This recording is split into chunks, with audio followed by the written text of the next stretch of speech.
magpapalakas sa second reading na yung mandate para mapalakas po yung mapalawi yung ano ng MTRCB pati sa mga streaming. Kayo po, agree po kayo doon? Yung authority po nila? Kung papasok sila online, for example, social media, para makontrol nila, pati yung fake news, mga ganon. Pag-aralan siguro mabuti. Pero, tignan natin kung sila yung tamang mag-handle nun, then we will see. No? I cannot answer directly kung ano talagang pwede, pero pwedeng pag-aralan muna. Pero pwede talaga.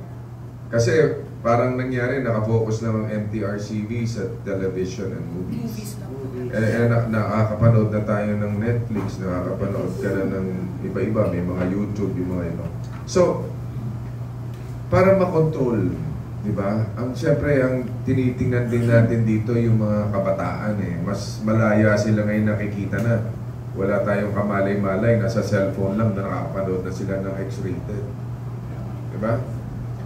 Yun yung dapat pwedeng i-block agad, yung mga ganun ba? So, sa tingin ko dapat. Yeah. Sen, what can you say naman? Kasi syempre pag December, ang saya ng movie industry dahil sa Metro Manila Film Festival. Let's face it, talagang yearly, yun talaga ang malakas, yun ang inaabangan. Pero kayo po ba, Sen, naniniwala po ba kayo na it's about time na talagang ibalik sa mga taga-movie industry? Hindi po like MMDA kasi ang namamahala sa kanila, di ba? Tapos, syempre, like nung December, hindi natin alam talaga ano ba, yung during the awards night, parang campaign na, kasi parang mga politician talagang namayagpag, no? Sila yung nagpe-present, may mga, sila talaga yung may mga speech, di ba? Pero, do you think, Senator Bong, it's about time na talagang ang mamahala ulit is mga taga-industriya, yung direktang mga taga-industriya po? Like Film Academy? FDCP? Ayaw ng FDCP? Kasi malaking responsibilidad talaga yan. Kailangan ng malaking budget din. Kaya pinahawak yan sa MMDA. Kasi ang MMDA, meron silang malaking pondo na inaalat yan. Kasi although, pwede sigurong simulan, palalagyan natin ang budget, kung sino man yung ma-assign na mag-handle niyan. Pwede namin pag-aralan yan. Sige, pag-aaralan din natin kung ilalagay natin sa mga taga-industriya para hindi masyado mag-apit ng politika. Unless you make it para an MMDA, but there's an order that it shouldn't be politicized. Oo, it should not be politicized. It's easier. Marami nagre-react kasi nung awards. Lahat na, nandun na sila. Hindi mo sila artista. Anong ginagawa nila doon? Parang galing sa iyo yun, hindi sa akin galing. Actually, yung tanong ko po, pinig po ni Gorgie. Kay Gorgie? Phone in question. Actually, binabasa ko nga. So, text away. Nilagay na dito yung mga politician na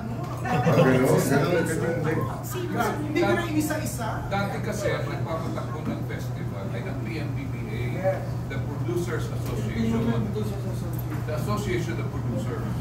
Which is right. Panahon ninyo ulak to, no? Hindi ko yun nasa PMPPA ang may hawak natin. 2 pesos and 50 cents pa lang yung prices niya. Sila nagpapatakbo niya. PMPPA dati. Ako wala na. Meron pa yun. But not active. And one more thing, Sen, kasi marami na rin nagre-react kasi di ba from 8 movies, ginawang 10 movies. Kung ikaw ang tatanungin, anong sa tingin mo yung mas tama? Kasi ang dami talagang parang hirap pa rin na pag-10 pelikula. Tapos, unlike before ng panahon ni Onin, doon talaga, di ba, nirarapol? Actually, pito lang yata anong araw. Oo nga, tapos equal naman. Tapos equal naman. Sa dami ng mga sinalihan ko na rin nung araw. Oo, tapos kayo, hindi 10 na. Tapos, may mga ang dami talagang sinihan, hindi equal talaga. Kasi ang pinaprioritize dyan, no, ito, theater's point of view, ito lang yung pagkakataon nila para kumita sila. Kapag super hit na yung isang pelikula, tatanggalin na kagad doon sa mahinang pelikula, eh kawawa na yung maliit na pelikula na natanggalan na ng Actually, sine. sa simula pa ng first day of showing, hindi talaga pantay yung ano. Unlike before, di ba, Oni, no? Talagang pantay kasi, di ba, inahati-hati sila, tapos palabunutan. Kaya dati Bunutan. Oo, kasi Totoo dati, yun. John, ang lakas-lakas, di ba? So, hindi mo alam kung Sino makakabunot. Kasi depende, di ba? At matatanggal ka lang doon after 3 days. Pagka talagang kahit mahina o malakas ka, hindi ka tatanggalin for 2 to 3 days yata. Basta gano'n, may assurance ka na walang movement. Tuloy-tuloy, di ba? Di ba? Guaranteed 7 days ka talaga mo. 7 days, Tuloy-tuloy. 1 week. Kung baga kumita o hindi, before, alam ko 3 days. Guaranteed. Nung bago na Yung unang-una pa. Oo. Demanda ko may Kasi ang katwiran nga ngayon, yun lang yung time na makaka-recover yung mga theater owners because buong taon wala silang kinikita. Yun ang kanilang justification. Metro Manila yung policy ng hati-hati. Mag-probinsya kanya-kanya na raw. Pero Sen, agree ka na dapat wag 10. Masyado. Siguro dapat mga 8 lang. 8 lang. Talagang, iba-ibang genre. Talagang, oo, iba-ibang genre. Kasi this Action, last comedy, not no for kids. There was not for kids. Unlike yung sa'yo, panahon mo, di ba? Action, Fantasy, kay Vic Soto, comedy, pagbata.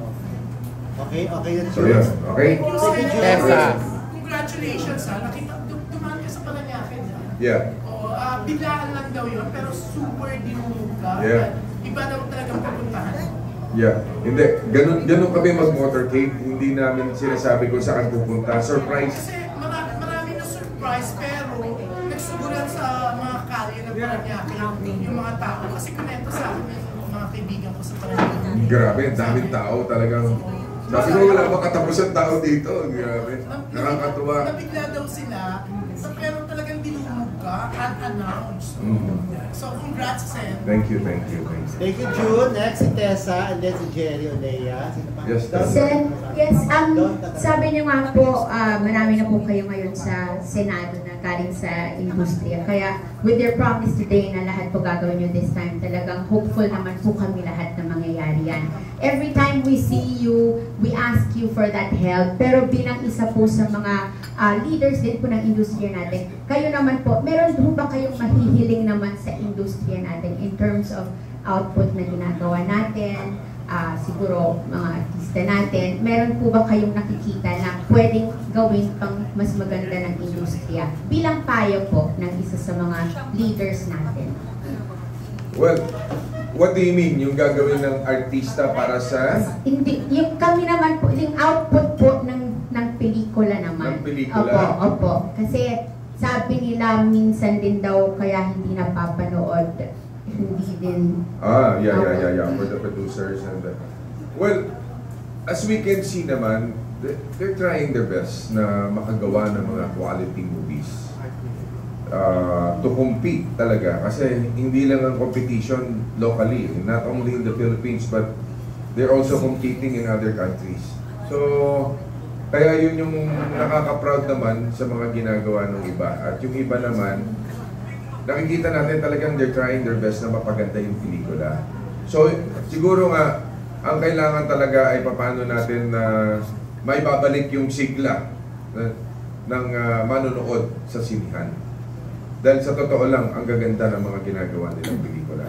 Kulang lang yung mga nanonood. Minsan, katulad nung before the Metro Manila Film Festival, super hit yung kay Katnil, no? Katden. Katden. Kay Alden at saka yung kay Kat, no? Yun yung super hit. Medyo parang nakuha na yung pondo. Limited lang din siguro yung pondo ng dahil sobrang mahal ng sine. Siguro kung mabababa yung presyo ng sine, baka kaya pang maka-afford na manood pa ng Metro Manila Film Festival. So, in other words po, you're really proud naman po of the work our industry is doing. The way, yes, nakikita ko na malaki na yung improvement. Sen, ang ganda po na kanina ho, ni-remind niyo po kami ng lahat ng mga nagawa niyo for the country, no? Because natatandaan niyo po before, laging may stigma yan pag artista ang tumatakbo. Do you feel now that hindi na po ganun ang stigma ng yung mga tao, hindi na nagsasabi, ay, artista na naman tumatakbo? Nawala na po ba yun? Sa tingin ko, because of my... kaya nga, every time na nag-speech ako sa entablado, yun yung sinasabi ko para for them to know kung ano yung mga accomplishments ko as Vice Governor, Governor, and Senator. As a public servant. Hindi ako nagpabaya sa trabaho ko. Nagtrabaho ko, pinatunayan ko yan. Miski sa lalawigan ng Cavite nung ako'y naging gobernador, nagtrabaho ko.